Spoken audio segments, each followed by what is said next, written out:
Hace mucho que no grabamos. Hace mucho que no grabamos. Ya no tengo práctica. Hola, ¿qué tal y bienvenidos? ¡No, guácala! ¡Qué asco, Enrique! Es mío. Hola, ¿qué tal? Y bienvenidos a Popnography, el podcast que nunca sale. Les habla Enrique Borbón. Y Ruth Pérez. Y no sale porque Enrique se olvida de subirlo. Y a Ruth se olvida de editar el audio. Y bueno, el día de hoy vamos a hablar de un tema que nos habían pedido ahí en Twitter. A nuestros 20 seguidores en @popnography1. Los queremos mucho. ¿O es Popnography Podcast? Es Popnography Pod. En @popnographypod. En YouTube. Y en YouTube como... No, en YouTube es Popnography Pod. Y en Twitter es @popnographypod. Creo que también. ¿Ya ves? Bueno, consistencia lo de pondremos aquí marca. abajo. Sí, entonces nos habían preguntado a través de Twitter en @popnographypod sobre un par de cositas, pero sobre todo nos preguntaron mucho sobre la que fue la película del momento. No estoy hablando de Joker, que probablemente como somos de lentos ya habrá salido Joker cuando estemos... Creo que no. Ya habrá salido Joker cuando estemos sacando esta madre. No creo, no espero, no. Solo cruzan los dedos para que... Solo cruzan los dedos. No, vamos a hablar de lo que fue como la última gran película del verano, que fue Once Upon a Time in Hollywood. Cuarantina y tarantinada por Scritti Directino. Y bien, ¿la vimos? Ruth, ¿Por qué me pegas? porque es tu turno de hablar de la película que no nos Pudiste gustó. hacer esto. Sí, pero... ¡Ah! Oye, eso duele. Perdón. ¿No te dolió a ti? Porque a mí sí me dolió. Tengo cabeza dura. Bueno, pues, o sea, no es que no me gustara, o sea, no puedo decir, es la peor película que vi este año. ¿Cuál era la peor película que vi este año? Ya la había visto. No, pues sí, ya la viste. Es la peor película que has visto este año. Este año, no, o sea, bueno, pero había una. Bueno, ahorita ¿La secuela de Jurassic World salió este año? No. Pero no la vi. Yo sí. Bueno, después, ahorita lo investigo. Okay. No, Hellboy. Hellboy fue la peor película que vi este año. Horrible. Pero bueno, no es que haya odiado Once Upon a Time, es una película bien. After también. Pero aún así Hellboy se lleva las palmas porque es una película que activamente es mala. O sea... Bueno, After también. Sí, pero After es una película que esperas que sea mala porque ya el libro es malo. Ya si quieren podemos ponerle aquí nuestro video. Hicimos un podcast sobre After y toda esta fanfiction hecha por mujeres católicas. Aquí va a estar, o aquí en cualquier lugar. De hecho no, porque YouTube ya no aprueba el uso de anotaciones. Ya no. Ay, qué triste. Y no soy suficientemente conocedor de YouTube como para saber cómo vincular videos. Así que va a estar en la descripción. Difícil, según. Sí, pero yo soy estúpido. Bueno, After. Bueno, pero yo prefiero Hellboy. Pero vamos a hablar de lo que venimos a hablar. Más bien prefieres odiar Hellboy. Prefiero odiar Hellboy porque Hellboy es un producto que tú dices, bueno, está bien. E incluso yo tenía cierta esperanza, a pesar de que, bueno, perdón. Le cayó la pantalla al perro. A pesar de que ya no estaba de Guillermo del Toro y yo ya no esperaba como la misma película, pues sí tenía como una especie de, ¿cómo se dice? Pues esperanza, tenía expectativa hacia esa película. Entonces la fui a ver y fue, o sea, de la expectativa baja que tenía, fue como 2 rayitas menos. Es una película increíblemente mala, o sea, desde mi punto de vista es una película increíblemente mala, porque After, digo, yo no vi Bajo la misma estrella, ¿tú la viste? Sí. Bueno, After es una película que... Wait, estábamos hablando de Tarantino de After. No, bueno, nada más para terminar, o sea, After al final es que, pues es una historia que no tiene pies ni cabeza y al final en la película intentan... Está bien, de hecho para mí After está bien, ¿cómo se le puede decir? Bien pasada al cine, pero pues no es una obra que dijera, ¡wow! Increíble. Entonces, pues no esperaba mucho, entonces realmente no fue como algo así. Repito, estábamos hablando de After o de Tarantino. Ya. Tarata, tarata. Pues tú preguntaste. No, o sea, es que todo lo que dijiste es como se aplica más o menos igual para Érase una vez en Hollywood. Ah, bueno. Bueno, y de Una vez en Hollywood, no es una película. Ahí va mi perro. ¿Recuerdan el perrito? Aquí editas para poner el. Oh, fuck. Oh, fuck, fuck. Voy a ponerle pausa. Pero regresando a Érase una vez en Hollywood, pues Tarantino, yo desde hace mucho ya le tenía como, o sea, como que ya no tenía esta ilusión tan grande como antes tenías de Tarantino. Creo que la película que, y con perdón de Enrique porque yo sé que a él le gusta, pero la peor película de Tarantino de las que he visto, como que el inicio de su caída para mí fue Bastardo sin Gloria. Django no me gusta mucho. Hateful Eight me gusta bastante, pero fue como nada más un momento de brillantes en una gran caída. No porque sea una caída horrible, porque al fin y al cabo Once Upon a Time no es una mala película. O sea, yo no lo diría como una mala película. Es una película muy meh. O sea, sí, incluyendo dentro de la filmografía de Tarantino, es una película muy meh. Y no entiendo por qué la mayoría de los críticos y críticos que yo admiro han dicho así como de, oh, es muy buena. Y es como, ¿en serio? Pues yo creo que está muy atado al hecho de que Tarantino es como... Tarantino es muy como Spielberg. Déjenme explicar. Es muy americano, muy para americanos, muy autoalimentado, muy muy complaciente para lo que es lo que los americanos solo quieren. un paréntesis, algunos críticos eran mexicanos, entonces eso me llamó mucho la atención. También, pero también puede ser como para seguirle seguirle la corriente a los críticos americanos. Claro. Que pues, queramos o no, siguen siendo como los que siempre están en la primicia.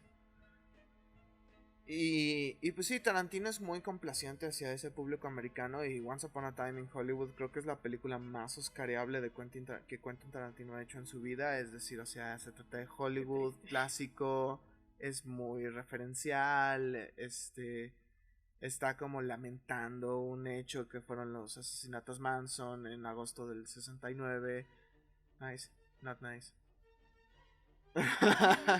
Como la chava del video de... De hecho, esa fue mi expresión cuando vi la película de Quentin Tarantino de Once Upon a Time. Fue como ese video de la chica así con de... No. Pero sí, no, la película... Mira, yo a diferencia de ti, Ruth, yo no creo que su declive inició con Bastardo sin Gloria. Yo creo que el declive inició más o menos con Death Proof. Es decir, termina, o más bien cuando acabó Kill Bill Volumen 1, después creo que hizo Death Proof como intermedio. Según yo sí. Si mal no recuerdo. Pero fue esa parte entre Death Proof y Kill Bill Volumen 2 cuando Tarantino continuó siendo de mucha calidad. Es decir, o sea, a mí me gusta Bastardo sin Gloria, no la he visto en mucho tiempo. Me gusta mucho Django, no la he visto en mucho tiempo. The Hateful Eight creo que es la mejor película de Tarantino, que es cagado porque fue de las menos... La que menos pasó con... Ajá. Sin... O sea, pasó sin pena ni gloria. Ajá. Lo cual se me hace un poquito triste, porque creo que es Tarantino en su más inteligente y maduro. Y ahora Once Upon a Time in Hollywood se me hace más como un creo que es como un pastiche. Creo que es como un poquito...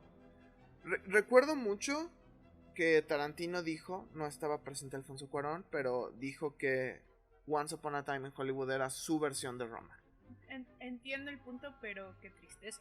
Exacto, eso fue lo que yo pensé, así de bueno, Cuarón llenó a Roma de sus recuerdos, pero también hizo la narrativa algo que él creía necesitaba un énfasis, que era la vida de esta mujer, de su nana, por así decirlo. Y en cambio Tarantino examina su vida, examina su juventud y llega a la conclusión de que la cosa a la que realmente vale la pena son westerns chafas de la televisión y espaguetis antes de el boom del spaghetti western. Entonces, eso es lo que Tarantino ve como el gran momento de su vida, la cumbre, y de hecho se nota en la película porque los momentos más vivaces de la película es cuando están spoilers, obviamente, es cuando están grabando estas escenas de los programas, o cuando están haciendo estos pastiches, o cuando literal se sientan a ver una de esas series. Ahí es donde realmente notas a Tarantino como realmente sintiéndose a gusto en donde está. En cambio, en el resto de la narrativa, en toda esta confrontación, en toda esta convivencia con Sharon Tate, me parece un poquito tanto fuera como sorprendentemente mal dirigida. A mí vuelvo al mismo, que creo que esa es la razón por la que a mí Bastardos sin Gloria me parece tan no me gusta, y es lo mismo que me pasa con Django. Es que Ñango es que o sea, yo no considero que el hecho de que cambies la historia esté mal. No, o sea, no. que utilices la narrativa del cambio histórico porque es así como de no es históricamente correcto. Bueno, no importa, ¿no? Pero sí creo que en este cambio histórico hay unos elementos que y creo que eso lo entendí al ver Once Upon a Time y luego como estarlo pensando, es que en la manera en la que iba a decir Hitler en la que Tarantino cambia sus es malo, pero no tanto.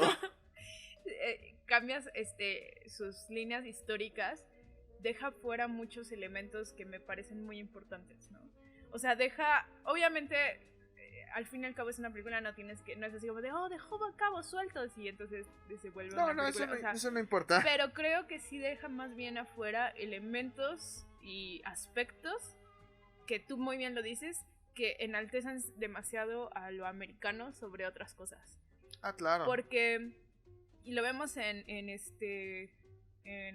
Bastardos sin Gloria, lo vemos en Django y lo vemos en Once Upon a Time en Hollywood, ¿no? Que al final te quedas preguntándote así como de, bueno, es que la primera pregunta cuando yo me di cuenta que Sharon Tate no se había muerto, yo dije, güey, ¿van a acusar por cierto? De todos modos, Roman Polanski va a estar acusado de violación de una menor. Y eso va a ser horrible. Y eso se va a enterar ella y pobrecita. Ajá, entonces yo al final dije, bueno, pero eso es otra cosa. Ay, pero sí creo que deja muchos elementos. Hay una crítica que yo me quedé pensando cuando hicieron toda esta crítica a Tarantino porque Sharon Tate no habla y todas esas cosas, y lo acusaron como de machista.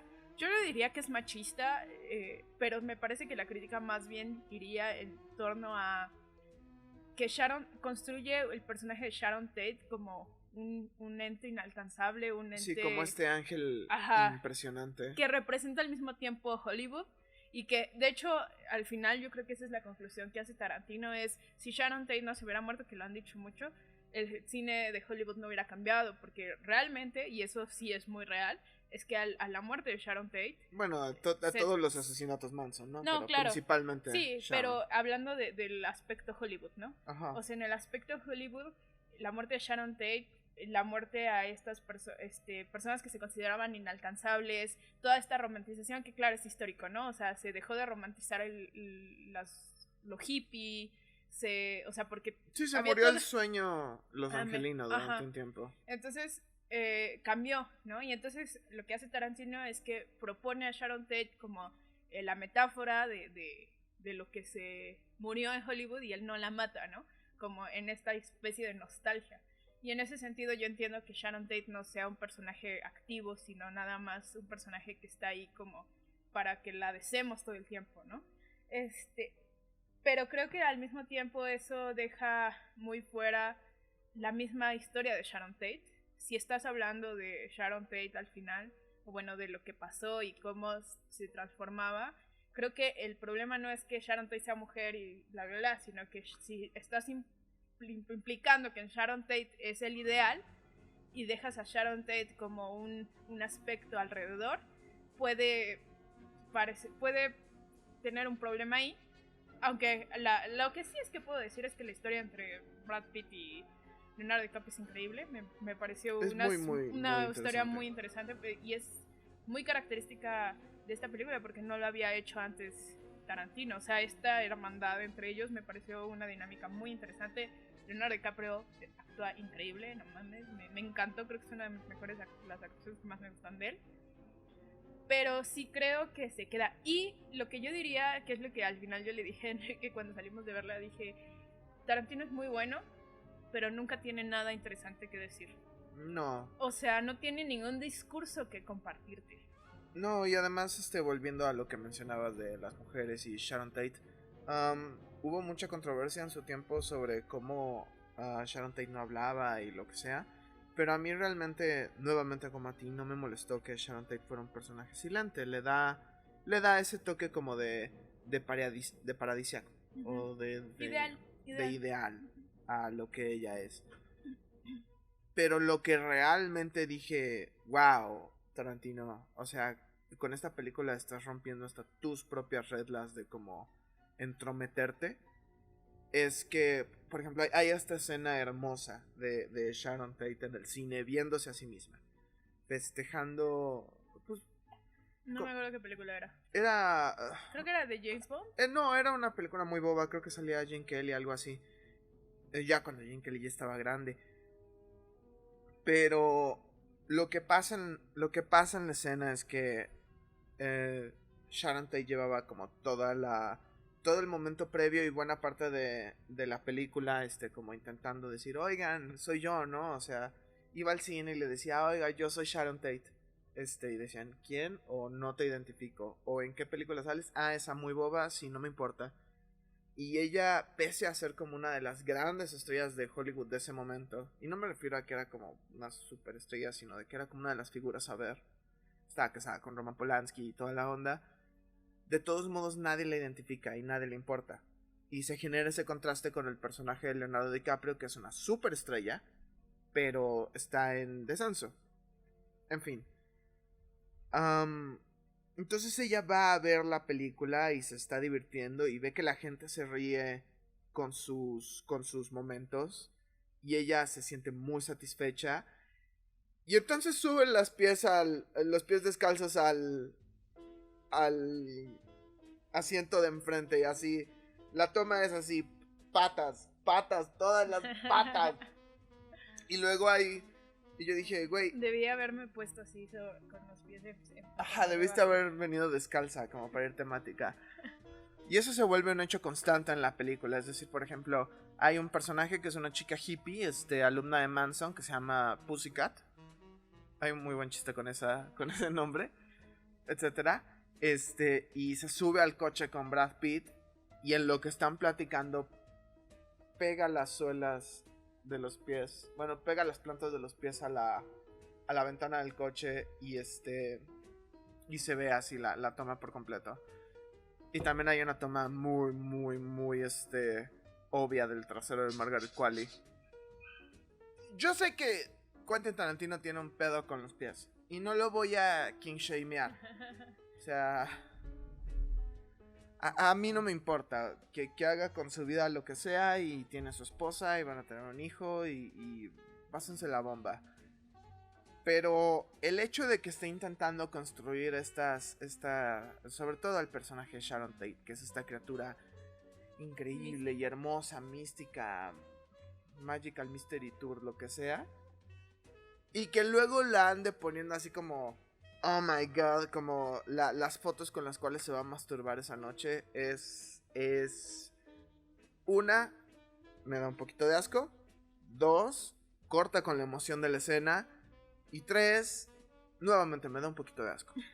Pero yo creo que es que justamente el otro día estaba hablando con un amigo de los dos sobre eso, ¿no? Y tiene todo el sentido del mundo, porque... habíamos llegado a una conclusión que me parece muy interesante. El hecho de que Quentin Tarantino no es un director. Hay dos cosas que es Quentin Tarantino, pero no un director. Puede ser pervertido, puede ser buena X. Hay dos cosas que es Quentin Tarantino. Uno es un coleccionista de escenas. Y 2, es una marca. En primer lugar es un coleccionista de escenas porque es una persona que no construye su trabajo fílmico, no construye un discurso a través de lo que está tomando, lo que está haciendo, sino que construye todo a través de cine que ya conoce. O sea, de una cosa podemos estar seguros, Tarantino sabe de cine y ha visto cine, o sea, que yo creo, yo le envidio de la cantidad de cine que ha visto. Ah, claro. Eso es obvio, pero el problema es que él aprendió a hacer su cine a través de tomar esos momentos que eran importantes para él a través de la filmación, a través del cine que ha visto, y luego reproducirlos para mantenerlos en una película. Y uno se da cuenta porque empieza a ver más cine y entonces empiezas a darte cuenta de todos los lugares donde Tarantino visitó y que luego los hace parte de su cine. Sin embargo, es interesante lo que pasa con Tarantino, porque ves Pulp Fiction, acabo de ver Pulp Fiction otra vez y dije, wow, qué buena película es Pulp Fiction. Uh-huh. Y no lo pongo en duda, ¿no? Y Hateful Eight es una excelente película también. Sin embargo, me hace mucho ruido el hecho de que sean películas que él haya construido a partir. En primer lugar, obviamente su editora de la primera época era excelente y creo que en gran parte le debemos Pulp Fiction, Perros de Reserva a ella, ¿no? Porque la edición es increíble. Ajá. Y Hateful Eight, pues no sé, tal vez sea una feliz coincidencia, no lo sé. Pero sí creo que Tarantino es un coleccionista, le gusta hacer su cine a través de cosas que ya conoce, que ya vio, y planteárselas, y hacerlo, y es bueno haciendo eso, ¿no? Pero no podrías decir que su discurso, que construye su discurso como lo construye, no sé, un Alfonso Cuarón, como lo construye, bueno, ya ni siquiera decir Bergman o algo así, ¿no? Como claro. Lo construye en Almodóvar, o sea, que lo construye a partir de algo que él conoce como su forma de trabajar, como su fotografía, no fotografía porque él sea el que hace la cinematografía, sino su manera de expresar el discurso a través del cine, que es al final lo que el director debe hacer, ¿no? Y el segundo lugar es una marca, o sea, hay una cosa que comentaba con este chico, que a lo mejor algún día le invitaremos. Sí, puede venir. Sí, no se le olvida. Sí. Es que cuando hablamos mucho de autor, de la teoría de autor que ustedes conocen, espero, hablas mucho de la manera en la que el autor, el director en este caso, plantea su filosofía y su manera de cuestionarse el mundo a través del cine. Y este cuestionamiento siempre está. Pero entonces hay un problema. ¿Dónde diferenciamos el hecho de que un autor se esté cuestionando su propio cine bueno, su propia existencia, su propia cuestión de arte, su propia cuestión de qué es la vida, su propia cuestión que es el tiempo, y cuando se vuelve referencial y se convierte en una marca donde solo se repite, que es lo que le pasaría a Woody Allen, que se repite. Ajá. y se repite y se repite, y entonces tú ves una película de Woody Allen, digo, hay muy buenas películas de Woody Allen, más allá que a mí me cague él, Manhattan me gusta mucho, pero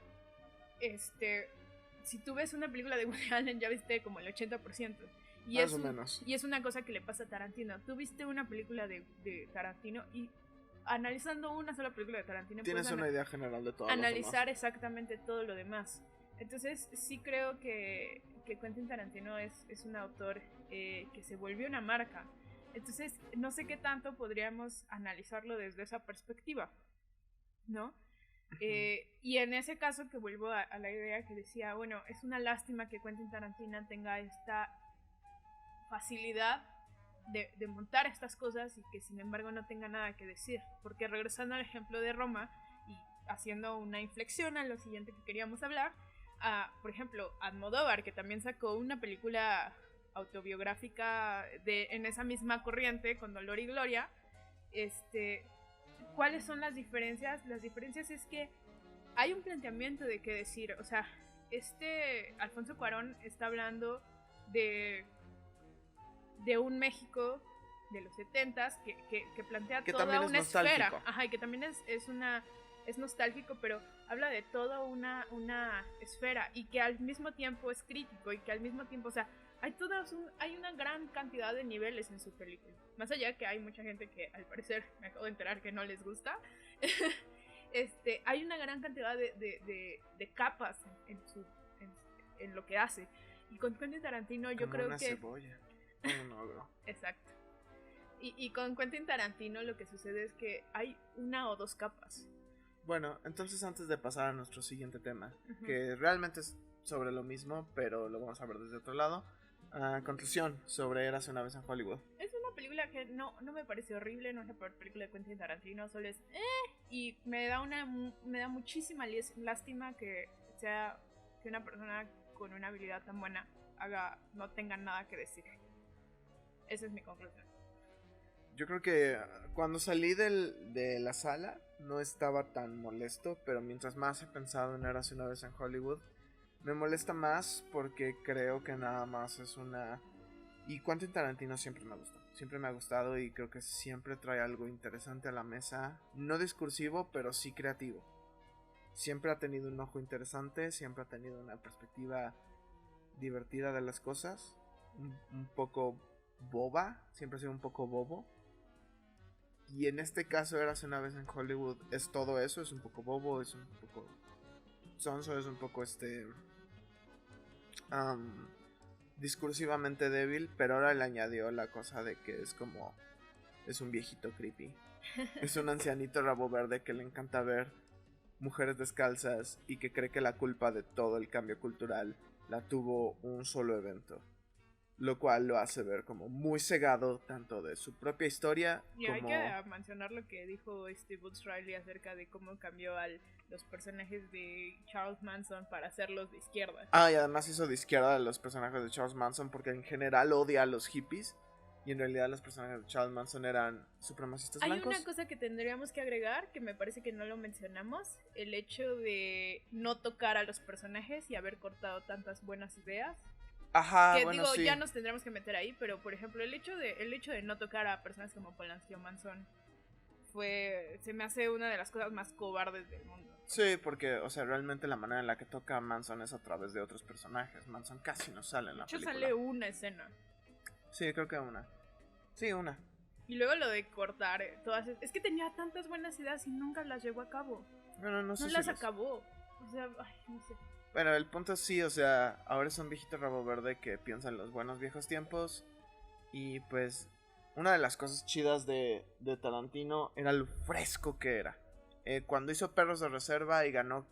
No ganó Cannes, creo que ganó Sundance. Pero cuando hizo Pulp Fiction y ganó Cannes, fue electricidad pura entrando en el torrente del cine americano. Y ahorita ver una película de Quentin Tarantino es como ver a la guardia más vieja sentarse en sus sillas y a contarte de los malditos millennials. Entonces es muy triste. Que en ese sentido ya tengo mi conclusión para todo el podcast, pero lo dejaremos al final. Es muy triste, o sea, cuando acabé de ver Hateful Eight dije, no puedo creer que Tarantino nada más va a hacer 10 películas, no puede acabar en 10. Y ahorita... Que está haciendo trampa, ahorita ya se va a poner a dirigir series y dije, esa es trampa, carnal. Pues igual, pero ahorita que acabo de ver la novena dije, ya acaba, por favor, ya no tienes nada que decir, güey. Entonces es muy triste. Yo sigo queriendo a Quentin Tarantino, quiero que algún día alguien le dé una cachetada.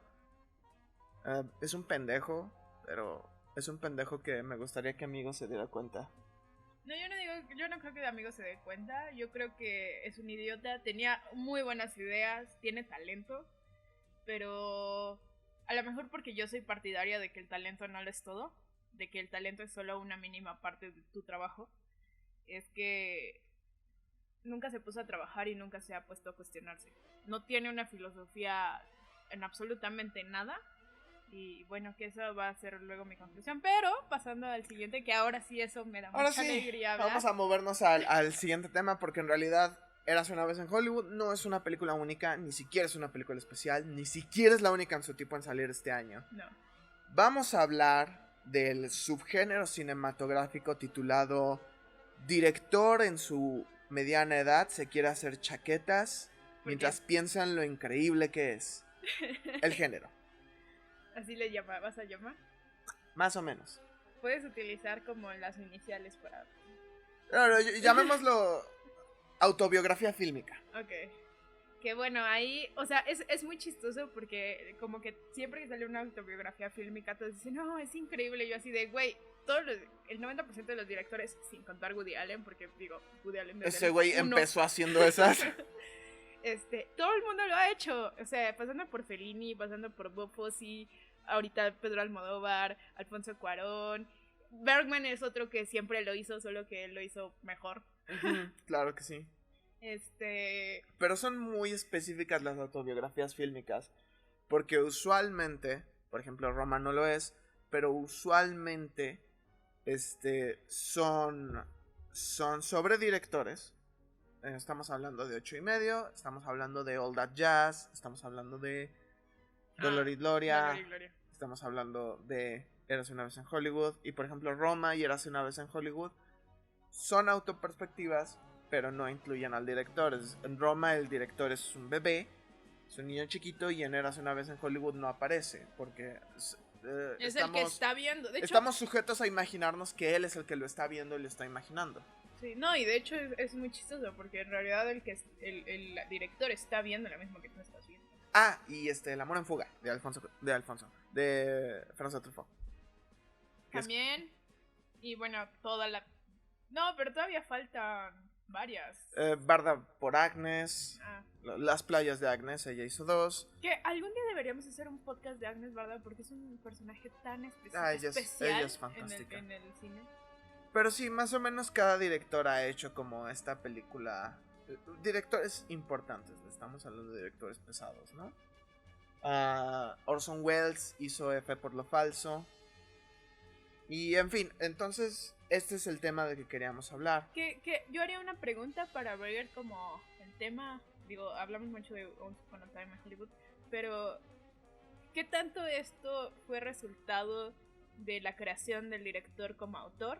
Por supuesto. No, porque Hitchcock no lo tenía en sí mismo, aunque Hitchcock se autorreferenciaba en otras maneras. Sí, pero de hecho Hitchcock es un buen punto de partida para hablar de... Ya se murió. Para hablar de un buen punto de partida, porque cuando... Oh, muy lindo. Mira, ya todos tenemos utilería. Está al revés. ¿Ve por qué? Bueno, estaba yo haciendo algo. Ajá, sí, continúa. Porque cuando François Truffaut escribió sobre Hitchcock, propuso, entre muchas otras cosas, la idea de la teoría de autor. Ya hemos hablado de la teoría de autor muchas veces. Es este planteamiento en el cual el director es como el único y enorme pene que dirige todo lo que pasa en cada escena de la película. Es como un poco seguir la idea de Wagner de hacer el trabajo total. Y que él coordine vestuarios y escenografías y todo el montaje y toda la imagen. Y por ejemplo te das cuenta como de una especie de esos trabajos totales de una sola persona cuando ves los créditos de Roma, que es producida, escrita, dirigida, fotografía y hasta salió de extra. No sé si salió de extra, pero... De hecho así él llevaba los cafés él mismo. Y él iba al Starbucks por los cafés, porque pues es mamón. Pero era Cielito Querido porque es mexicano. Cielito porque es mexa.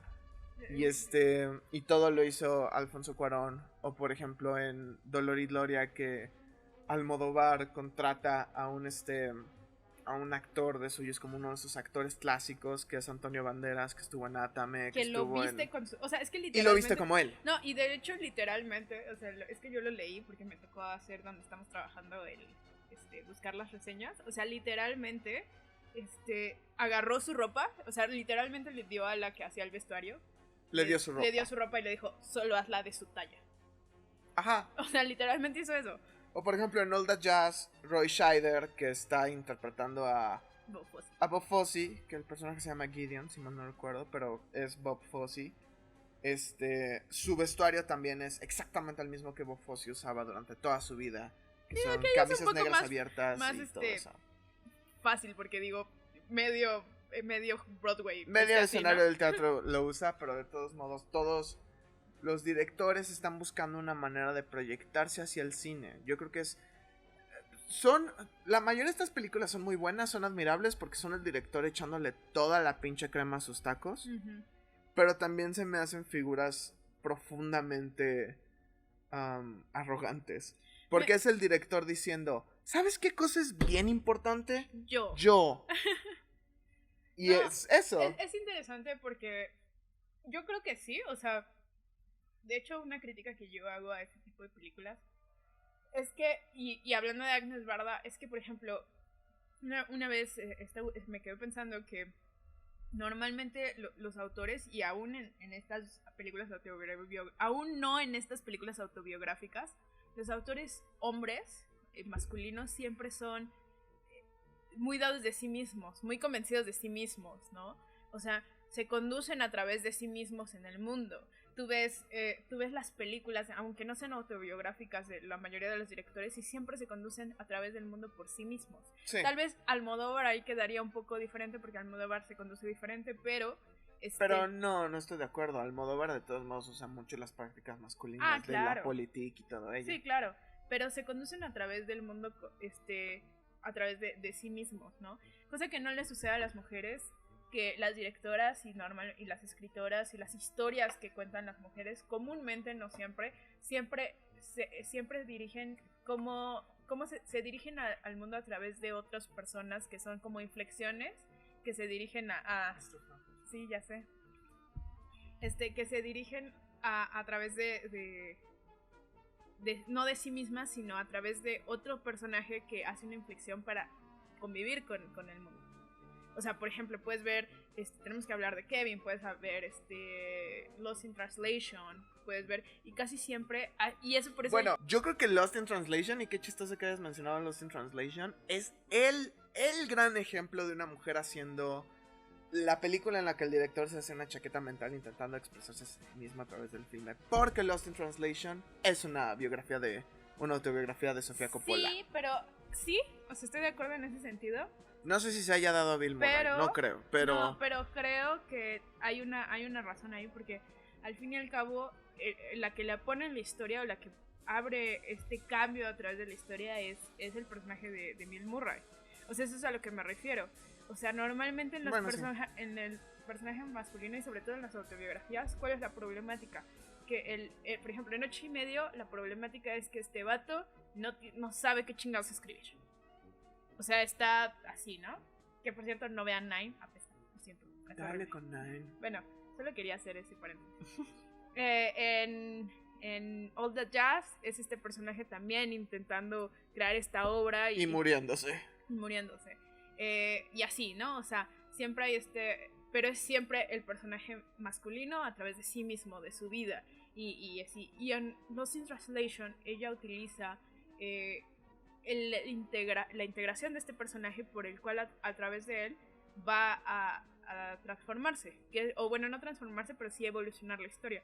Y lo mismo pasa en que tenemos que hablar de Kevin, lo mismo pasa en ¿cómo se llama? Monster, por ejemplo, que es una película, no entra de autobiografía, pero también no, claro que no. La manera en la que la lleva Patty Jenkins es así, es a través es una inflexión, y eso es muy interesante. Y por eso ponía de ejemplo Agnes Varda, porque Agnes Varda cagadamente no es así. No, Agnes Varda siempre me ha parecido, o sea, es cagado porque Agnes Varda no podría decir yo que dirige como hombre, pero su manera de dirigir, eso sería profundamente sexista. No, o sea, pero me refiero a que no llega en este sentido, no es la manera en la que dirige, porque sí entiendes, Agnes Varda está fuera totalmente de esta idea masculina de hombre director, que yo soy el más chingón, porque es muy humilde y no es así, pero sí es autorreferencial. Agnes Varda sí se llena de sí misma, no necesita otro personaje que es así.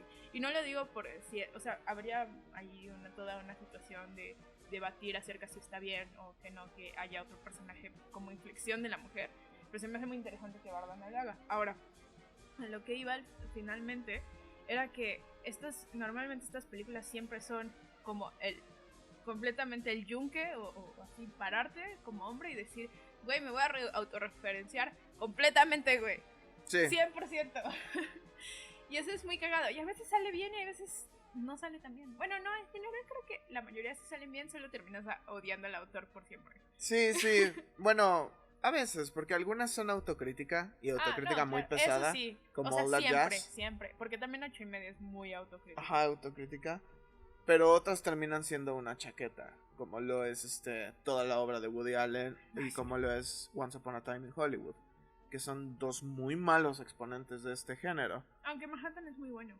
Que sí, en Manhattan es muy buena, pero debió dejar de las hacer demás, eso. Debió de dejar de hacer eso ahí. las otras 50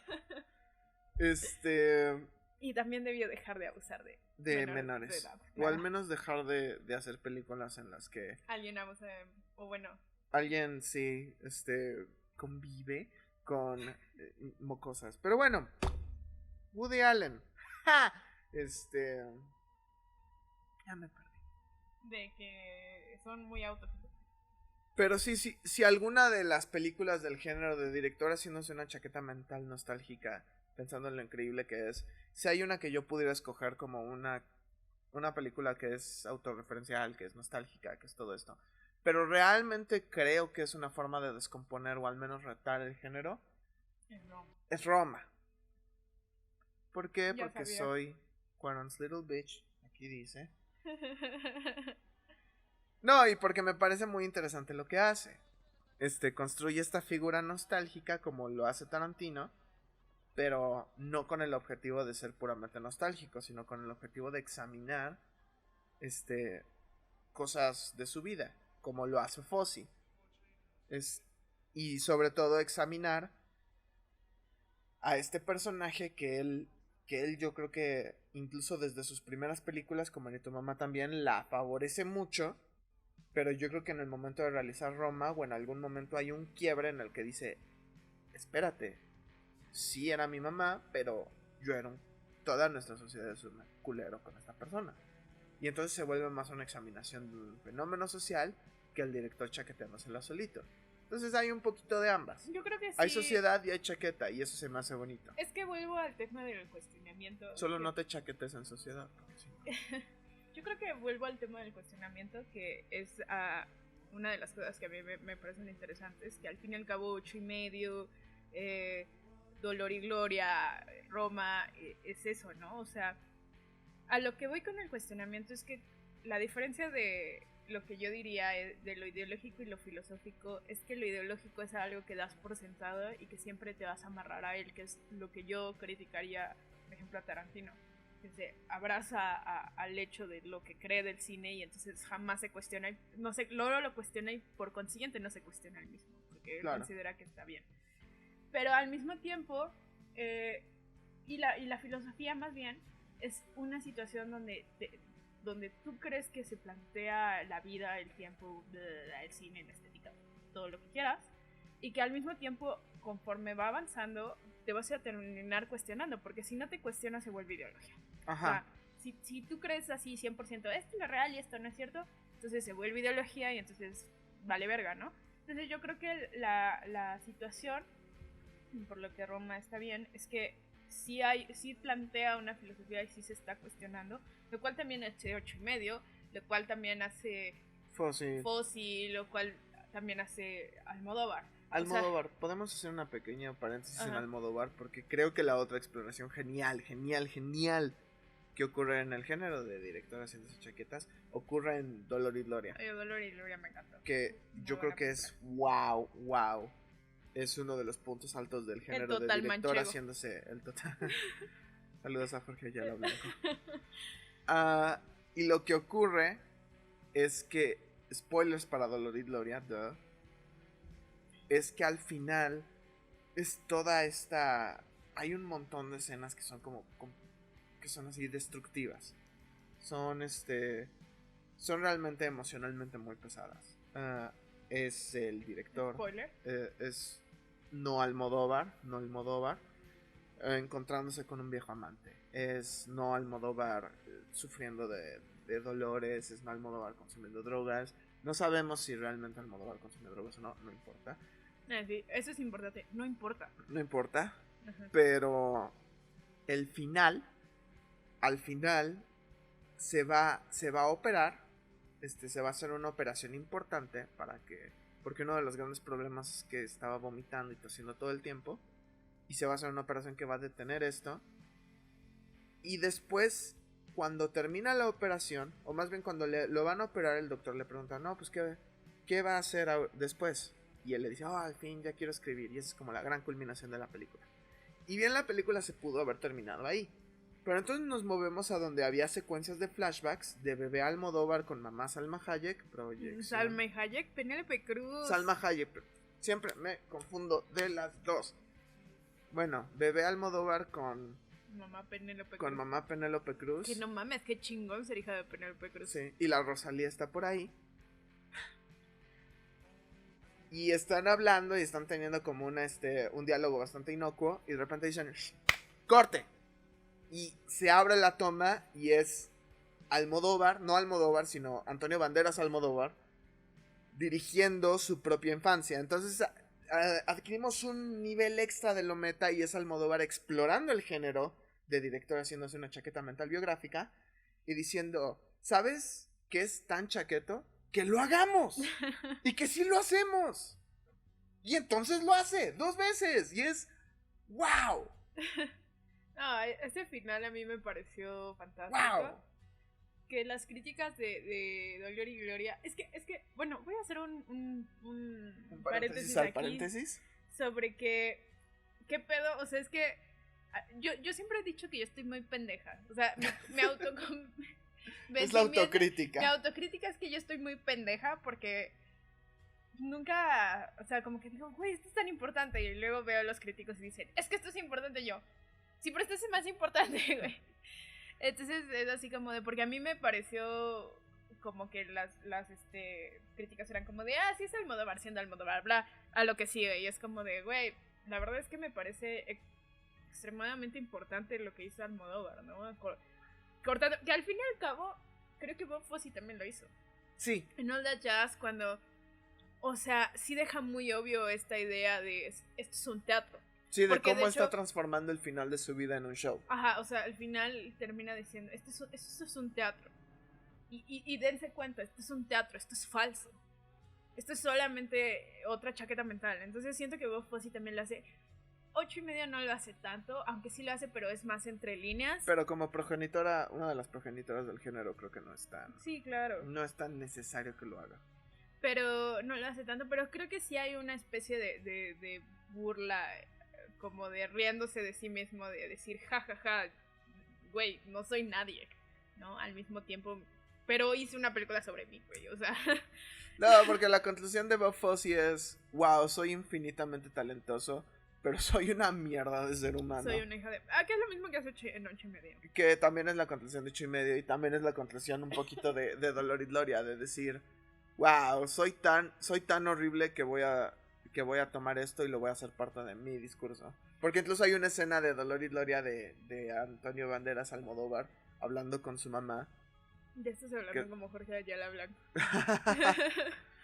Y ella le está diciendo, por favor, no conviertas esto en una película. Y estás tú en la sala diciendo, verga, le faltó el respeto a su mamá, güey. Pues de hecho sí le dice, ¿no? Hasta que se muere no lo hace. De hecho el otro día leí un tweet que decía que estaba muy cagada y yo dije, eso es muy cierto. Escribe como si tus papás estuvieran muertos. y eso es básicamente lo que está haciendo Almodóvar. Pero sí, es todo un género y es un género que vale mucho la pena explotar. Explotar y explorar. O sea, y es que además una cosa que hace... no tengo.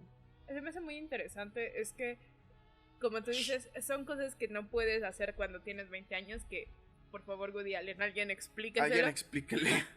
Bueno, ya tenía como 40 cuando hizo Manhattan. Bueno, lo sé, pero a lo que me refiero es que creo que, por ejemplo, Almodóvar está en un momento muy perfecto para hacer esto porque ya tiene una carrera. Y esa es otra cosa, que es muy claro que en todas estas películas estamos hablando de un director que ya no está luchando por ser director, sino ya, o sea, todos, creo que el 90% ya son personas que están enaltecidas y que hablan desde esa perspectiva de, estoy aquí, güey, y de todas maneras no sé qué chingados. La Rosalía. Ajá, así, la Rosalía, pero estoy aquí, pero no, sigo sin saber qué chingados, güey. Sí. No, o sea, entonces se me hace muy interesante, porque eso es lo que yo diría que, como tú dices, sí es muy autobiográfica, pero también Hair es muy autobiográfica, pero ninguna, ni Lost in Translation ni Hair tienen la misma fuerza. Yo creo que funcionan como una dupla interesante. Sí, pero no funcionan como una autobiografía de un director haciéndose chaqueta mental, porque solamente exploran una situación de su vida. Ah, claro. ¿No? Sí, es como explorar nada más un episodio, cuando estas películas normalmente las hacen directores que no les falta mucho. Uh-huh. Que espero que Cuarón no sea el caso, está joven, pero no. Pero normalmente es el caso. Pero más bien yo lo que diría, son directores que ya están... Perdón. Son directores que ya están encumbrados. Son directores que ya tienen una posición donde pueden decir lo que quieran y no importa, ¿no? O sea, siento en ese sentido. Y en el caso de Spike Jonze y Sofía Coppola, no lo veo así porque están chavitos. Están chavos y los dos lo dejan muy claro. Sobre todo Sofía, porque ella lo hace muy, muy chava. No, a nosotros. Era Tito, creo. Sí. Sí, o sea, yo creo que Sofía, o sea, los dos dejan muy claro que son pinches chavos mecos los dos. Creo que ese es el final de las dos películas, somos chavos mecos. Ajá, es como cada uno discute su divorcio. Y es muy cagado. En fin, conclusiones sobre el género de directores haciéndose chaquetas mentales. Pues mi conclusión es que... Ya se me había olvidado. Bueno, de la tuya ahorita me acuerdo. Oh, no, yo no tengo. Pues no hay mucha conclusión más allá de, hey, esto existe, pero siento que Once Upon a Time in Hollywood vino a ser como muy a pantalla pendejos, porque muchos están así como de, wow, y explora la vida de Tarantino, güey. De hecho, ahorita sí en los comentarios aquí abajo van a decir, están bien pendejos, como cuando hicimos el de Abelina los peritos, dijeron, no, están bien pendejos. Bueno. Y realmente cuando la contextualizas dentro del género de directores haciéndose chaquetas mentales, no solo se te cae, a mí se me cayó. Porque este género es como un género que me parece muy interesante. Sobre todo porque son los directores intentando hacer su mejor película sobre ellos. Lo cual es muy mamón. Pero bueno. No solo se te cae, sino que también al momento de contextualizarla obtienes como mucho conocimiento más acerca de cómo estamos dinamizando la teoría de autor dentro del esquema cinematográfico. Tanto así que algunas de las obras que tenemos como más en estima... por ejemplo, Ran de Kurosawa es un ejemplo. Ya, se me había dicho. Ran de Kurosawa. Pero ya contextualizadas ahí, nos hace pensar un poquito en la teoría de autor. Nos hace cuestionarnos por qué estas películas que son un artista como sintiéndose muy increíble sobre sí mismo y al mismo tiempo haciendo una autocrítica, las tenemos tan endiosadas. Muchas son buenas, pero de todos modos hay que preguntarnos por qué las tenemos tan endiosadas. ¿Qué dice eso de nuestra cultura? ¿Qué dice de que la mayoría sean sobre hombres? Solo lo pongo en la mesa. ¿Y qué han declarado estos directores sobre ellas? Porque cada una de estas películas funciona finalmente como una declaración sobre sí misma. Dolor y Gloria habla sobre el cinismo del director. All That Jazz habla sobre la no relación entre la moral de un autor y su capacidad como artista. Roma habla sobre la no capacidad del director de la empatía y cómo a través de la empatía podríamos llegar a historias más interesantes. Y así cada una. Y Érase una vez en Hollywood nada más dice, ¡ey! ¿No era bonito ver Bonanza? Y pues chingas su madre, decimos, perdón. No. No sé, nunca vi Bonanza, Quentin. Nadie sabe de qué estás hablando. Es como cuando Spielberg dijo, voy a hacer una película para niños, para Disney, y hizo The BFG, que es un libro que nadie arriba de la edad, nadie abajo de 60 conoce. Es como cuando un copa mexicano dijo, todos los que crecimos con Dr. Seuss, y todos dijimos, ¿quién? Ajá. No, y es bueno, cuando están bien hechas estas películas son realmente una obra cumbre para el director. Cuando están mal hechas, son verdaderas chaquetas. Y creo que Once Upon a Time se va a llevar el premio de peor película autobiográfica. ¿Se va a llevar el premio a la chaqueta dorada? No, la chaqueta dorada se la lleva toda la obra de Woody Allen desde Annie Hall para adelante. No, pero me refiero a la peor representación, porque todavía Woody Allen de repente dice, está bien. Bueno, a veces. Pero mi conclusión es que yo creo que la diferencia entre una buena película como Dolor y Gloria a una mala película como Once Upon a Time, que como película solo es buena, pero ya como dice Enrique, comparándola es muy... Contextualizada en este género. Es muy mala. Yo lo que diría es que la diferencia es no sean ideológicos.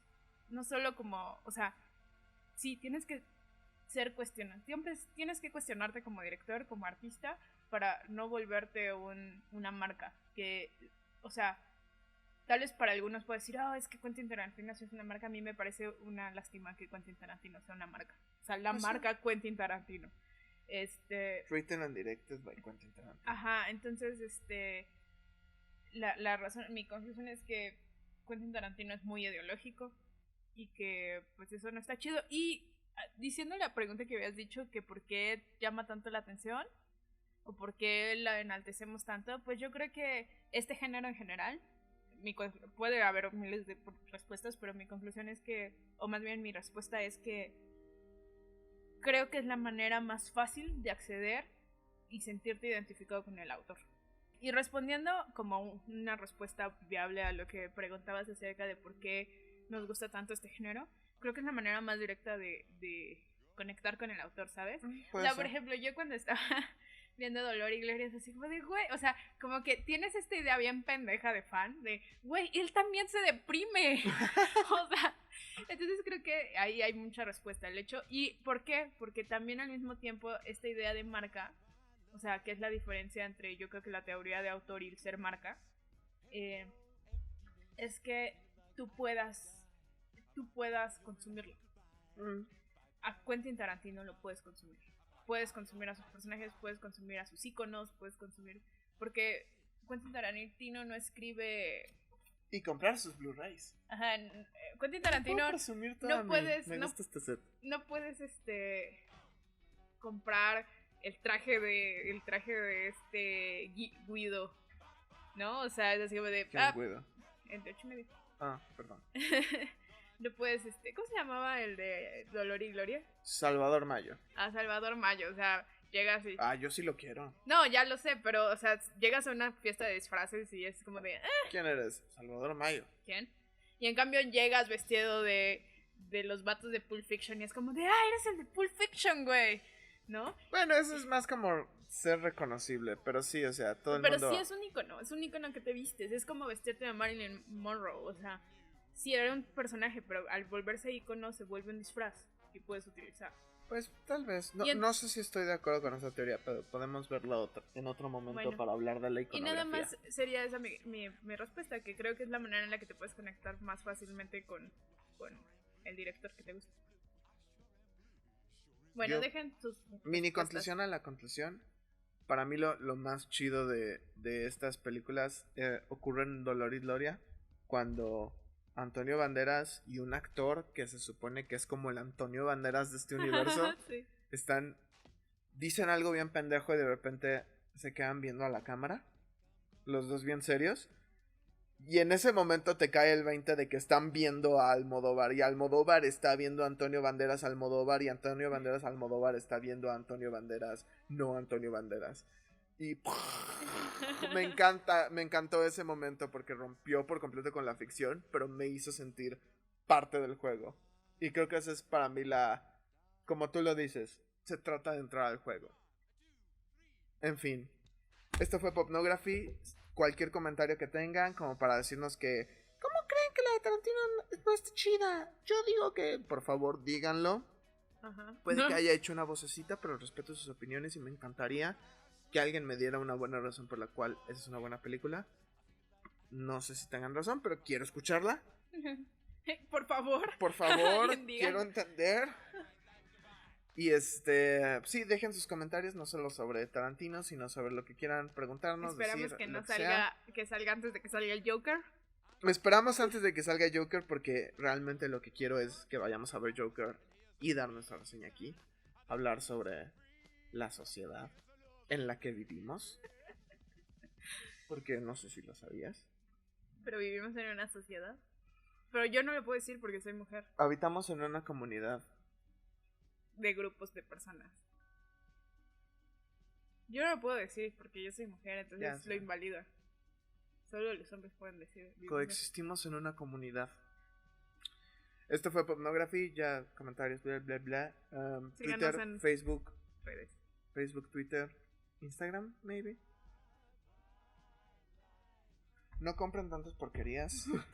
No es bueno para su economía. ¿Cuánto dinero has invertido en esto? Bueno, ¿qué digo yo? Mi corte está peor. Sí, mira. Por ejemplo, tengo la edición especial de The Last Jedi. Ya deja de presumir tus cosas. Tengo un montón de Blu-rays. Tengo la cajita Warner. ¿Ven? No gasten en mamadas. Adiós. Ah, mira. Oh, fuck. ¿Sabes qué nos faltó mencionar? ¿Qué? El espejo de Tarkovsky. Ay, es que yo dije de Tarkovsky hay una, pero no recuerdo cuál es. Ajá, es que ahorita vi mi cajita de nostalgia y dije, sí, cierto. No, es que yo dije, ¿cuál es la de Tarkovsky? ¿Cuál es la de Tarkovsky? Y Mother. Pero Mother no. Bueno, no, Mother es la Biblia. Pero también es una exploración. ¡Qué bonita caja!